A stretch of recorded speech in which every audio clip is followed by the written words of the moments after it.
What's up, everybody? Welcome back. I'm the Zim. This is the Zim's video journal on the Zim video channel. And this is where I talk about everything that went down on my musical and artistic journey over the week. And this is video journal number 144. Welcome back. Thanks for joining. So we go jam of the week. We go word on the street. We go what's going down in the music world. We go Alexander Tom's Clutch. And we go life stuff is what I got this week. So let's get on with it. Jam of the week. I got one. This week. Oh, I want to thank Ari for playing along last week. Haven't checked out the song, what you suggested yet, but I will. I promise I will do it. But I got a jam of the week this week. And you might laugh at me, but I don't care because I like it. But it's Katy Perry put out a new thing. Here's the screenshot of her a single she put out. It's called Chain to the Rhythm. So good, dancey, poppy stuff that I love it. I love it so much. So check it out if you're down. I'm sure you may have already heard it because it's, you know, big famous person making a song. So that's the thing. I had this caveat of Jam of the Week kind of this week. I wanted to share a more local one as well because so a couple weeks ago, I don't know, a while ago, I did my on Word on the Street podcast. I did my top 5 all-time favorite local bands, which were starting 1 through 5. It's Mach 2 was number 1, The Conservative Dad number 2, number 3 was Panda Conspiracy, number 4 was Kimo Moraki, and number 5 is Ever So Android. So those are my top 5, still solid, still holding strong. And I realized where number 6 is. I found out what number 6 is because I want to get through like top 10. I want to know what my top 10 local bands of all time are. And number 6 is C-Lab and the Kettle Black. And why I realized it was number 6. So when I'm driving in my Lyft thing that I'm doing nowadays, I have my whole local music playlist. Basically, I have a playlist called Locals Only, and it's all the Seattle bands are in the playlist, and of course C-Lab and the Kettle Black's on there as well. So whenever they come up, I'm just realized like, man, I really enjoy this. And maybe it's partly because the kind of music they make, this gritty guitar, swampy, bluesy rock kind of stuff, is the kind of music I like to listen to in sunny weather. Like I love cranking like the Black Crows or like Jimi Hendrix or C-Lab and the Kettle Black. And since I'm in San Diego now, it's kind of the sun's out a little more often. And when it comes on, I'm like, it makes me feel good. But I'm just happy to hear it when it comes on. So it just dawned on me that C-Lab and the Kettle Black is now solidly in my number 6 spot because I've seen them live. I love them. I know them personally, and that really helps. You know, for my top 10, my top music, it's more than just the music. Often it's the story behind it, the relationship behind it for me. And I know those guys in the band, and they're awesome. They played at my going away party, and you know, seen them a bunch, and we've known each other for a long time. So it needed to happen, and it's happening. So number 6. C-Lab and the Kettle Black is solidly my number 6 all-time favorite Seattle band. So check them out if you haven't. I'll link them up down below or wherever you're watching this. There'll be a link somehow to find out more about the band.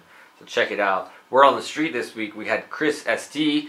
Amazing conversation. Really great. I was like, to be honest, I was apprehensive about listening back to it all the way because the non-musician conversations I still don't feel as strong about, but I just kind of like bit the bullet and I listened back to it, and then I was like, oh man, this conversation is amazing because it was especially the part when we talked about the difference between a label, or when Chris asked me like, would I want to be on a label? And I was like, I kind of gave my like spiel of what labels mean to me, and because that they're all kind of crazy nowadays, because anybody can have a label, and there's so many different definitions of what a label is, and so it was a great conversation. I really enjoyed the conversation. I think it would be a valuable like resource. This one was probably one of the really great resource conversations of Word on the Street so far. Because we got into details about what it means to talk to a publicist or understand the idea of a publicist, understand the idea of a label, which I think could be valuable to a lot of people. I don't know. I think it could be. So hopefully now that exists out there, maybe people will stumble upon it. Maybe somebody else will discover it and go, wow, this is an amazing resource, and it will get pushed out more, and more people will hear it. It wasn't necessarily one of the better downloaded ones. But you know, it is what it is. So there's that. Next week we got Sean Detour. I forgot to look up how his last name is. I think it's Detour. Sean Detour from mynorthwest.com stuff, the mixtape stuff. We'll learn about him next week, but he's coming up this coming up week, so look out for that. It's gonna be rad. I'm excited for it. So Patreon, we didn't get any. I think I've shouted out. I think we've covered all the Patreon donors that have donated so far. I need you to become a Patreon donor. I'm really on a campaign right now to get more donors. A combination of reasons why. Because I'm in San Diego now, it would be so much more helpful to have money coming through the podcast and to help me create, so I can spend more time on it, less time driving for Lyft and doing other things, and more time on the podcast and stuff that's cooler than driving for Lyft. So it would be mega helpful to get money coming through it, because it just is what it is now. To be able to go to Seattle, go to LA, go places to find more interviews, it would be super helpful to get money coming through. And my campaign is just, I want $1 donations is what I'm looking for, because I want you to donate $1 to the podcast every month, monthly donations. And it's basically, you know, it's super low impact for you, because what's $1? You know, if, you know, that could be one latte less a month. If, let's just arbitrarily say a latte costs $4. Lattes is my go-to example. I mean, if you decided one day a week, one latte a month, you decide, I'm not going to buy this latte, I'm going to donate to Word on the Street to help support the local music community in Seattle and the original art community in Seattle. I want to support it. That's a great way to do it, and all it takes is $1, because if everybody donated $1 that's a part of the community, it would be perfect. It would be awesome. I'd be able to do more with it. I'd be able to get more going out with it, and create more with it, and get more exposure for more of what's going on in the Seattle and Northwest music community. And I think that would be a service and a value to the community, because I believe there's a lot of us that kind of complain that there's not enough support for everything that's going on. There's, you know, KXB supports what they support. They don't support everything. Stranger supports what they support. They don't support everything. And who's out there to really hustle and support everything else? And that would be Word on the Street, as well as some of the stuff that's supported by them. I want to cover everything. I want to get more going on, and the more money that's coming through this, the more availability I'll be able to do that. I would love to expand this whole Word on the Street thing into more than just once a week. Do more with it. How can I do more with it? I could definitely do more with it if there's money coming through. I have lots of ideas on it. So one of the things I do have, like, if you go to the Patreon page, you see it says there's a $1,000 tier. And that $1,000 tier is something that I'm really striving for to create, because if I could get $1,000 a month on it, I don't believe that's unrealistic or you know, something. I believe that's a realistic goal that can be met, and it would help so much. I could do so much. I could create so much for the community and the scene with $1,000 a month coming through the podcast, because it would make it so I would guarantee that I would never miss a week if I was getting $1,000 a month off of it, because I could get to Seattle. I could buy plane tickets easily to get to Seattle, to visit, to record, to see what's going on in the scene. I could just keep going, be involved in the scene. So there's like $1,000 a month would make a world of difference to being able to continue the podcast on a regular weekly basis. Right now, there is a chance where I'll miss some Thursdays, because it's a chance. I'm going to hustle as hard as I can to not make that happen. I'm going to do everything I can to not make that happen. But where the situation is right now, it's a possibility, and I hope you as listeners and as fans or whatever of the podcast understand that, and give me a little flex on it. So anyways, so that's kind of why I'm looking for that $1,000 mark. I think it would definitely make the podcast be able to exist kind of in a permanent place. It would, yes, because I would be able to devote time to it, travel more with it, and I drive Lyft, or I do other things to supplement as well. But it would take the pressure off immensely to continue it. So consider that $1 donation. that would be amazing. $1, that's it. That $1 a month. That should not be a problem for you to help with. So let's do it together, all of us. It takes a village, right? It takes a village. So music, what's going on the music front? I'm not sure if I mentioned last week, but my January song is all done. And what I'm trying to do now, what I realized is, so I want to do one song every month for the rest of my life. And I'm kind of doing in yearly batches. And what I'm realizing is I might not actually get, well, obviously, because I didn't release the January song at the end of January. But the idea is to just have 12 songs by the end of the year.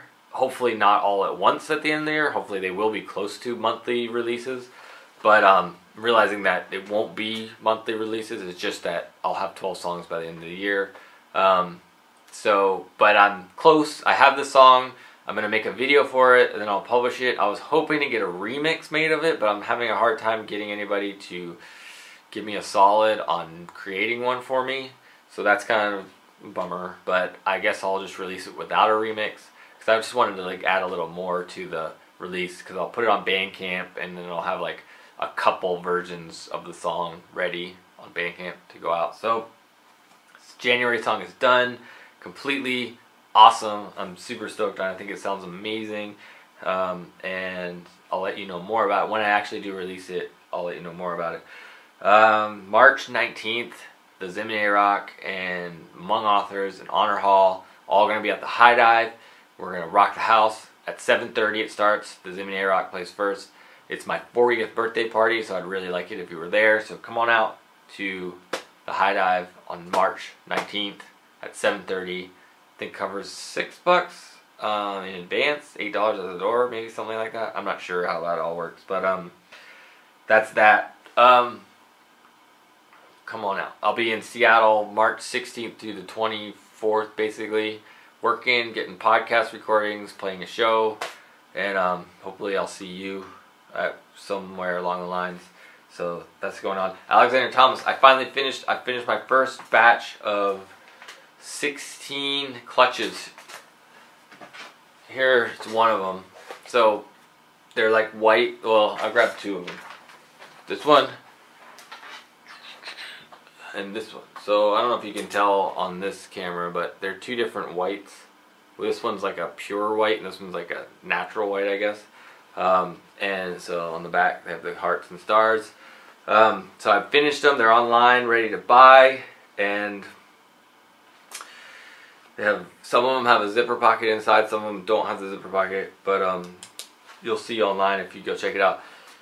For being for making it to this point in the video, for watching this, I'm doing a special discount just for you on the new batch. It will only last a week, so if you want to get one this week, 35% off. I'll make up the code right now. It'll be, so make sure it can happen, because I might have used some of these codes before. It'll be video AT, so video AT for Alexander Thomas, 35. Video AT 35. I'll put the code in the description of this. It'll be good for a week if you want 35% off any of the clutches available right now. There's the 16 white, so there's these two. These two are both, there's a $120 version of it, there's an $80 version. These two, one has a zipper pocket inside and one does not, so the $80 and one does not.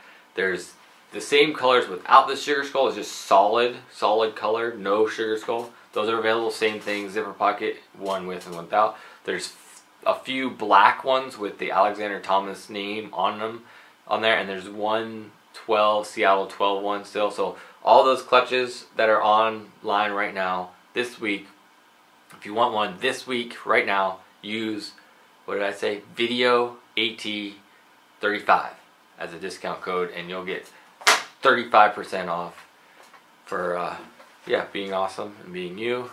That'd be great. So check it out. Life stuff. I made another Lyft video right there. Boom. Episode, not, what did I call it? Part 3. I'm going my rideshare experience part 3, and this one, that's that one. So I did it. I'm not trying to do those weekly or anything, but enough stuff came up for it this time, so I made another one because it just felt good. And they're getting kind of better views. They get way better views than these video journals do. Like people actually, because people find them, that it's a searchable thing. It's something that people will search for, whereas these video journals, nobody's searching for them. So they just kind of, I get like up to like 20 views and then they're done. People don't go back in time and check them out. So made another Lyft video, rideshare experience video. Check it out if you want to know more about how that's going, and just some thoughts if you decided to be a rideshare person as well. You can do that. Oh, I just wanted to let you know as well that I think I figured it out. You know, I think I figured out how I feel good, and I'm feeling really good. And I'm really tired right now, so, but I'm feeling good because I've been happy. I'm happy right now. I realized I was making the clutches, and even though I'm still broke, I'm still poor, I'm still only get a few views on my YouTube channel, and I still don't get downloads on my music, and I still struggling to get the podcast to a place that I feel really good about. You know, there's not like all this stuff, like nothing amazing in that world is happening, but I'm happy. I'm feeling really good about life right now. And it has nothing to do with the weather. Like my mom likes to go on about how it's sunny in San Diego, so that'll make me feel good. And it's been raining constantly. So it's nothing to do with the weather. It's just that I figured I'm able to do the things that I want to be doing, and I'm making ends meet. The Lyft driving thing is awesome. I was I understand how people can enjoy their jobs now. It's like I never quite understood how people could enjoy their jobs when it wasn't like like for me, I've been wanting to do the clutch and the music and the podcast. That's what I want to do 100% of the time. But how do I enjoy something that's not those? And I'm doing it with Lyft. It's like I actually enjoy it because I'm not tied down to I don't have a boss. I don't have a schedule. I just work when I want to, and I work all the time. You know, I'm working all the time, but I'm happy about it. I'm working all the time and I'm happy about it. So it's just, I'm feeling pretty good in how that's all working. I'll probably talk more about that in a while, but yeah, I just want to let you know, give you an update. So anyways, thanks for joining. This is theZim's Video Journal, episode 144, and I'll catch you again next week. Peace out. Let me know what your jam of the week is. I need yours. What's yours? Mine's Katy Perry. It's good stuff.